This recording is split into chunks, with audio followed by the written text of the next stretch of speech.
Hello বন্ধুরা, সবাই কি করছো? তো আজকের না আমি একটুখানি এই আমাদের ব্যাঙ্গালোরে ইলেকট্রনিক সিটিতে আমি একটুখানি মাছের দোকানে গেছিলাম।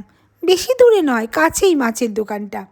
তো মাছের দোকানে গিয়ে একটা কাতলা বড় মাছ কিনেছি, 2.5 কিলো মতো। তার একটা চকচকে তেল ছিল জানো, মাছের তেল। তো মাছের তেল তো মানে এর উপকারিতার কথা বলে শেষ করা যায় না। মাছের তেল বাচ্চাদের জন্যেও ভালো, বড়দের জন্যেও ভালো। মাছের তেলে ওমেগা 3 ফ্যাটি অ্যাসিড থাকে। আমরা তো বাচ্চাদের সর্দি কাশি হলে কড লিভার অয়েল খাওয়াই। কড লিভার অয়েল না খাইয়ে মাছের তেল খাওয়ান, সর্দি কাশি কমবে। হ্যাঁ সত্যি।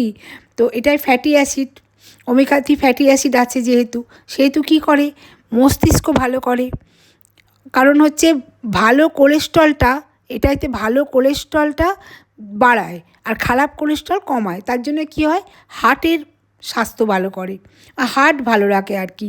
স্ট্রোক যে হয় না, স্ট্রোকের ঝুঁকি কমায়। তারপরেতে ওমেগা 3 ফ্যাটি অ্যাসিড মস্তিষ্কের কার্যকারিতা বাড়ায়, এটা তো তোমরা সবাই জানো। আর তারপরে চোখ ভালো রাখে। আর মাছের তেল একটা জিনিস খুব ভালো করে জানো, সেটা হচ্ছে স্কিন। মাছের তেল খেলে স্কিন খুব ভালো হয়। আমরা যখন ছোটো ছিলাম না, ছোটো ছিলাম মানে কি, বিয়ের আগে অবধি আমার বাবা খুব মাছের তেল, বিয়ের পরেও আমার বাবা খুব মাছের তেল আনতো, বলতো স্কিন ভালো হয়, চোখ ভালো রাখে। হ্যাঁ, মাছের তেল পেলে একদম ছেড়ে দেবেন না, অবশ্যই খাবেন। সেই রুই মাছের তেল হোক, কাতলা মাছের তেল হোক, যে কোনো মাছের তেল। তারপরে মাছের তেল কী করে জানো, লিভারে যে চর্বি ফ্যাটি অ্যাসিড ওটা কমায়, ওটা কমায়। আবার মাছের তেল আরেকটা জিনিসও করে, সেটা হচ্ছে বাতের ব্যথা কমায়, বাতের ব্যথা কমিয়ে দেয়। মাছের তেলের উপকারিতার কথা যত বলবো, বলে বোঝানো যাবে না আর কি। প্রচুর উপকারিতা জানেন মাছের তেল, সেই জন্যে। আর তারপরে কি করে জানেন, যাদের হাই ব্লাড প্রেশার আছে তাদেরও মাছের তেলটা খেলে সেটাও রক্তচাপটা কমায়। তবে হ্যাঁ, অতিরিক্ত খাওয়া তো কোনো কিছুই উচিত নয়। অতিরিক্ত খাবেনই বা কেন? অতিরিক্ত খেলে যারা রক্ত পাতলা হওয়ার ওষুধ খান, তারা একটুখানি পেটের সমস্যায় ভুগতে পারেন, বা অ্যাসিডও হতে বা গ্যাস হতে পারে আর কি। তো যাই হোক, বা যারা হয়তো এমন কোনো ওষুধ খাচ্ছেন যাতে মাছের তেলটা খাওয়া যাবে না, তারা খাবেন না। তবে বাচ্চাদের খুব দেবেন, কিন্তু বাচ্চাদের সর্দি কাশি হয়তো দেবেন না, স্কিন ভালো হবে। এটা তো ভীষণ গ্ল্যামার হয় মাছের তেল খেলে। যাই হোক, তো আমি মাছের তেলটা নিয়ে এসে একটুখানি বেগুন দিয়ে, পেঁয়াজ দিয়ে, টমেটো, কাঁচা লঙ্কা সব কিছু দিয়ে মাছের তেলেই মানে এগুলো সব ভাজবো আর কি। একটুও তেল দিয়েছি, এক ছিটে তেল দিয়েছি, কিন্তু জল দেব না, একদম একটু এতে জল অ্যাড করব না। এটা বেশ ভালো করে একটু ঝাল ঝাল করে করছি।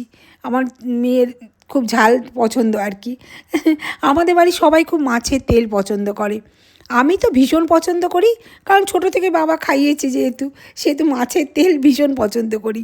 আর মানে কলকাতায় থাকলে তো মাছের তেল বাজারেও বিক্রি হয়। এখানে তোমাকে আস্ত মাছই নিতে হবে।